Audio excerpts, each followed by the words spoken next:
అధ్యక్ష, ఇప్పటికీ ఇష్యూ పైన వంశకృష్ణ గారు, గంటా శ్రీనివాస్ గారు, విష్ణు కుమార్ రాజు గారు, ఈశ్వరరావు గారు మారటం జరిగింది.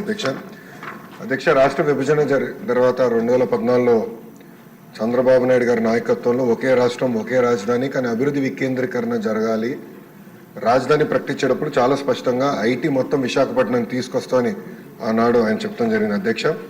అధ్యక్ష, చంద్రబాబు నాయుడు గారి చొరవ వల్ల ఈరోజు ప్రపంచంలో ఎక్కడికి వెళ్ళినా 20% మంది ఐటీ రంగంలో తెలుగులు ఉంటాం. నిజంగానే మనందరం గర్వపడాల్సిన అవసరం ఉంది అధ్యక్ష. కానీ వాళ్ళు మన రాష్ట్రంలో పనిచేసేదానికి సరైన ఎకో సిస్టమ్ లేకపోవడం అనేది చాలా చాలా బాధాకరం. 2014 నుంచి 2019 మధ్యలో ఒకసారి మనం చూస్తే అధ్యక్ష, సుమారుగా 150 కంపెనీలు 50,000 మందికి ఉద్యోగాలు కల్పించడం కూడా జరిగింది అధ్యక్ష. ఈ పరిశ్రమలని ఆనాడు తీసుకొచ్చాం. అంతేకాకుండా అనేక సందర్భాల్లో కాన్క్లేవ్స్ కూడా ఏర్పాటు చేసి వైజాగ్ను ఫోకస్ ఏరియాగా తీర్చిదిద్దడం జరిగింది. ముందు చూపుతో డేటా సెంటర్ పాలసీ ఆనాడు తీసుకొచ్చి అదానితో కూడా ఒప్పందం కుదుర్చుకుని వాళ్ళు కూడా ఆనాడు భూములు కేటాయిస్తాం జరిగింది, శంకుస్థాపన చేస్తాం జరిగింది. కానీ అది ఆగిపోతాం జరిగింది అధ్యక్ష. 2019 నుంచి 24 చూస్తే అధ్యక్ష ఎలాంటి యాక్షన్ లేదు, ఒక్క కాన్క్లేవ్ జరగలేదు, ఒక్క పరిశ్రమ రాలేదు అధ్యక్ష. ఒక మంత్రిని బాధాకరమైన పరిస్థితి ఏంటంటే ఆనాడు ఒక మంత్రిని అడిగారు అధ్యక్ష, ఆ రేస్ ఏదో హైదరాబాద్లో జరుగుతుంటే ఇది మీరు ఎప్పుడు తీసుకొస్తారు ఆంధ్ర రాష్ట్రానికంటే కోడి ఇంకా గుడ్డు పెట్టలేదు, లేదంటే గుడ్డు కోడి పెట్టలేదు ఏదో చెప్పాడు అధ్యక్ష. అది దేవుడి తెలియాలి ఏం చెప్పాడు. ఆ రోజు నుంచి ఆంధ్ర రాష్ట్రం అనేది ఎగతాళి చేశారు అధ్యక్ష. ఎక్కడికి వెళ్ళినా ఆంధ్ర రాష్ట్ర ఐటీ మంత్రి ఇలా ఉంటారా, ఇలా అవుతే పరిశ్రమలు ఎట్లా వస్తాయని కూడా వాళ్ళందరూ ఎగతాళి చేసే పరిస్థితి అధ్యక్ష. అంతేకాకుండా అధ్యక్ష, నేను మంత్రి అయిన తర్వాత అనేక కంపెనీల్లో కూడా కలిస్తే గత ప్రభుత్వంలో ఉన్న వాళ్ళు చాలా స్పష్టంగా మన కంపెనీల్లో వాటాలు అడుగుతాం జరిగింది అధ్యక్ష. వాటాలు అడిగారు అధ్యక్ష. దానివల్ల ఆ కంపెనీలన్నీ వెనక్కి వెళ్ళిపోయినాయి. అంటే ఐటీ కంపెనీల్లో కూడా వాటాలు అడిగే పరిస్థితికి వీళ్ళు వచ్చారు అధ్యక్ష. ఏం చెప్పాలి అధ్యక్ష. ఇంతేకాకుండా పెద్దలు అన్నట్టు నిక్సీ కూడా నాడు పట్టించుకోలేదు, ఎస్టీపీఐకి ఇవ్వాల్సిన భూములు కేటాయించలేదు. ఇంకా మిలేనియం టవర్ ఫేజ్ 2 వచ్చే గల అక్కడ మన సచివాలయం పెడతామని మొత్తం డ్రామా నడిపించారు అధ్యక్ష. సచివాలయం పెట్టలేదు, అలానే ఐటీ కంపెనీలు కూడా అది కేటాయించలేదు అధ్యక్ష. దానివల్ల ఆంధ్ర రాష్ట్ర యువకులు చాలా చాలా నష్టపోతాం జరిగింది అధ్యక్ష. ఎన్డీఏ ప్రభుత్వం ఏర్పడి కరెక్ట్గా 5 నెలలు అయింది అధ్యక్ష. 5 నెలల్లో నేను ప్రధానంగా చేసింది ఏంటంటే ఉన్న ఐటీ కంపెనీలు అందరితో నేను మాట్లాడటం జరిగింది అధ్యక్ష. అంటే ఆంధ్ర రాష్ట్రంలో ఉన్న ఐటీ కంపెనీలందరితో 1-on-1 మీటింగ్ పెట్టాను. చిన్న కంపెనీలు అయితే వైజాగ్లోనే నేను ఐటీ సార్ నాయకత్వంలో, ఐటీ సార్ కాదు మన ఐటాప్ నాయకత్వంలో నేను సమావేశం కూడా ఏర్పాటు చేసుకుని అక్కడ వాళ్ళు ఎదుర్కొన్న సమస్యలు ఏంటి, ఇంకేం చేస్తే బాగుంటుందని కూడా వాళ్ళతో సుదీర్ఘంగా చర్చిస్తాం జరిగింది అధ్యక్ష. ఇప్పుడే పెద్దలు గంటా శ్రీనివాసరావు గారు చెప్పినట్లు టీసీఎస్ ఆల్రెడీ కమిట్ అయింది. టీసీఎస్ అనేది వస్తుంది, దాంట్లో ఎలాంటి సందేహం లేదు. విష్ణు కుమార్ రాజు గారు ఎప్పటికల్లా వస్తుందని అడిగినట్టున్నారు. 3 నెలలు టైం ఇవ్వండి తప్పనిసరిగా, ఎందుకంటే ఎగ్జిస్టింగ్ బిల్డింగ్స్కి చిన్న ఏర్పాట్లు చేయాల్సిన అవసరం ఉంది. 3 నెలల్లో తప్పనిసరిగా టీసీఎస్ విశాఖపట్నంలో ప్రారంభిస్తున్నారు. అంతేకాకుండా ముందు చూపుతో వాళ్ళని నేను చంద్ర సార్ని కోరాను, మీరు క్యాంపస్ ఏర్పాటు చేయాలి విశాఖపట్నంలో అంటే ఆయన ఒప్పుకున్నారు. దానికి ఆల్రెడీ భూములు కూడా మేము ఎత్తుకుతున్నాం. దానిపైన కూడా నేను చాలా క్లియర్గా 2-3 చెప్పిన తర్వాత దాన్ని కూడా వస్తాను అధ్యక్ష. పెద్దలు వంశకృష్ణ గారు అడిగినట్లు అధ్యక్ష, ఇక్కడ ఎకో సిస్టమ్ కూడా ఏర్పాటు చేయాలి. దాంట్లో భాగంగా నేను కూడా ఐటీ కంపెనీలు అందరితో మాట్లాడినప్పుడు ఇన్ఫోసిస్తో కూడా మాట్లాడాను. వాళ్ళని కూడా ఒక క్యాంపస్ ఏర్పాటు చేస్తే బాగుంటుందని వాళ్ళని కోరాను. వాళ్ళు కూడా ఆల్రెడీ భూములు ఎత్తుకుతాం జరుగుతుంది అధ్యక్ష. ఏదో ఒక బిల్డింగ్ 500-600 కాదు, క్యాంపస్ అనేది అవసరం ఉంది. దానికి వాళ్ళకి భూములు కూడా ఇప్పుడు ఎత్తుకుతాం జరిగింది, మొదలుపెట్టాం అధ్యక్ష. నేను అనుకుంటా మ్యాక్సిమం ఒక 6 monthsలో కొబ్బరికాయ కొట్టచ్చు నేను ఆశిస్తున్నాను. దానికి నేను చాలా కష్టపడుతున్నా. మీరు 20,000 ఉద్యోగాలు అడిగారు అధ్యక్ష. 5 సంవత్సరాలు 20,000 ఉద్యోగాలు నా టార్గెట్ కానే కాదు. పెద్దలు అన్నట్టు 5 లక్షల ఉద్యోగాలు ఒక ఐటీ రంగంలో ఆంధ్ర రాష్ట్రంలో క్రియేట్ చేయాలని టార్గెట్గా నేను పనిచేస్తున్నాను అధ్యక్ష. మనం యూఎస్ కూడా వెళ్ళాను, అనేక డేటా సెంటర్ సంస్థలతో కూడా నేను కలుస్తాను జరిగింది అధ్యక్ష.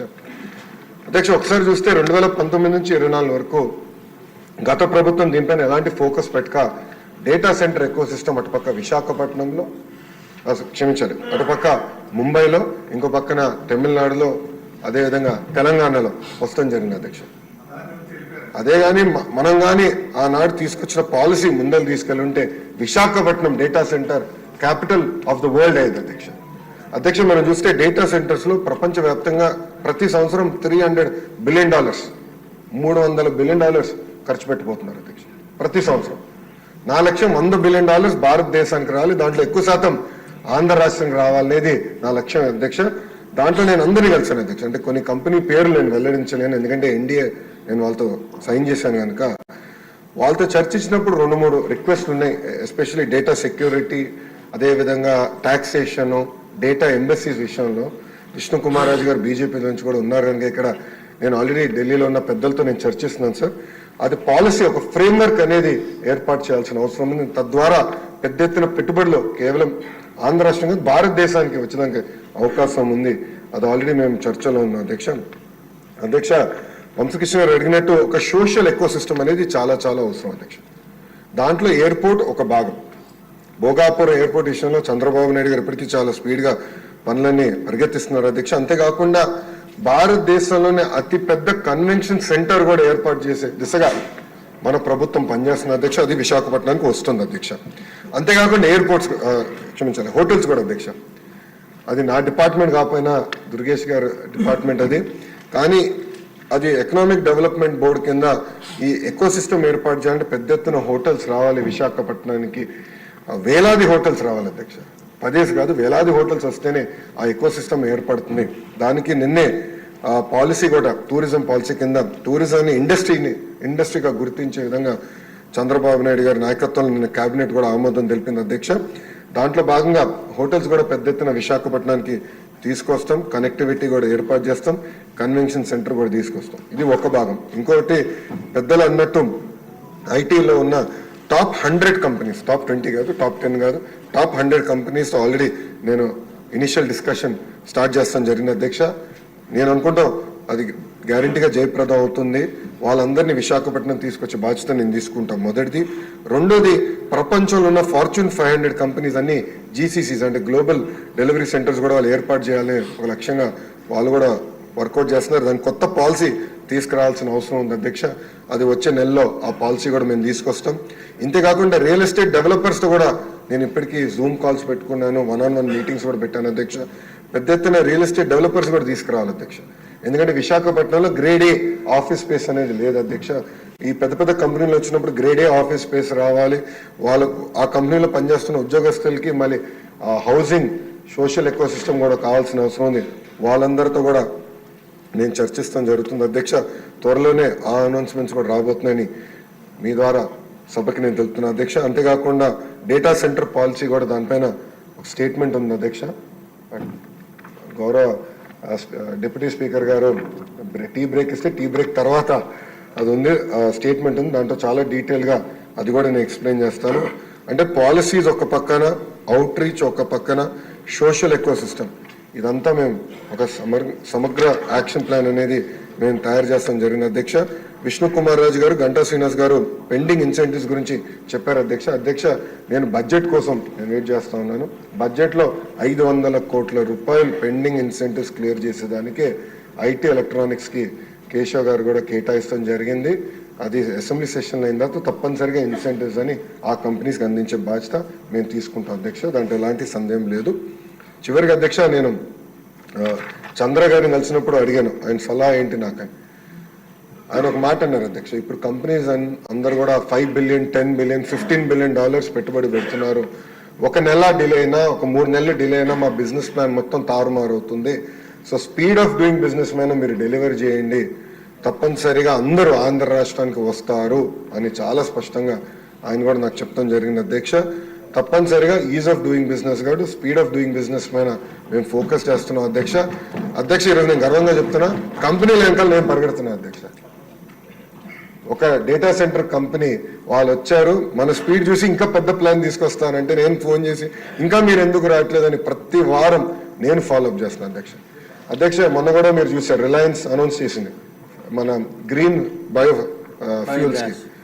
దాని గురించి అధ్యక్ష నేను వాళ్ళకి ఫోన్ చేసి కంగ్రాచులేషన్స్, ఈరోజు ఎంఓయూ అయిపోయింది, 500 మీరు ఎప్పటికల్లా పూర్తి చేస్తాను. తిప్పి వాళ్ళు నాకు చెప్పింది ఏంటంటే ఆంధ్ర రాష్ట్రం ఇంత ఫాస్ట్గా మూవ్ అవుతుందని మేము ఊహించలేదు. 500 కాదు 700 సెంటర్లు మేము ఆంధ్ర రాష్ట్రంలో పెడతామని తిప్పి నాకు హామీ ఇస్తాను అధ్యక్ష. సో భారతదేశం మొత్తం ఈరోజు ఆంధ్ర రాష్ట్రం వైపు చూస్తుంది. ప్రపంచం మొత్తం ఆంధ్ర రాష్ట్ర వైపు చూస్తుంది. తప్పనిసరిగా స్పీడ్ ఆఫ్ డూయింగ్ బిజినెస్ ద్వారా మనం డెలివర్ చేస్తాం అధ్యక్ష. ఇక్కడున్న శాసనసభ్యుల్ని కోరుతున్నాను, మీ తరఫున ప్రపంచంలో ఉన్న తెలుగులందరూ కూడా కోరుతున్నా అధ్యక్ష. వాళ్ళందరూ ఈరోజు ఉన్నత స్థాయిలో ఉన్నారు, వాళ్ళ కంపెనీలో నంబర్ 1 కాకపోతే నంబర్ 2 పొజిషన్లో అనేక మంది తెలుగు వాళ్ళు ఉన్నారు. మా తలుపులు మీకోసం ఎప్పుడు తెరిచి ఉంటాయి. మీకు అక్కడ లింక్స్ ఉన్న కాంటాక్ట్స్ ఉన్న మాకు తెలియజేయండి. వాళ్ళు ఆ కంపెనీస్కి భారతదేశంలో పెట్టుబడి పెట్టాలని ఇంట్రెస్ట్ ఉంటే మాకు తెలియజేయండి. తప్పనిసరిగా అవసరమైతే ఆ ఒక్క కంపెనీ కలిసేదానికి నేను ఎక్కడికైనా వస్తాను. ఇక్కడున్న శాసనసభ్యులు కూడా చాలా మంది ఎన్ఆర్ఐస్గా ఉన్న వాళ్ళు గతంలో కూడా ఇప్పుడు శాసనసభ్యులకు వచ్చారు. అనేక మందికి కాంటాక్ట్స్ కూడా ఉన్నాయి అధ్యక్ష. వాళ్ళు కూడా నేను కోరేది, మీరు మీ రోలోడెక్స్ నాకు ఇవ్వండి, కాంటాక్ట్స్ నాకు ఇవ్వండి.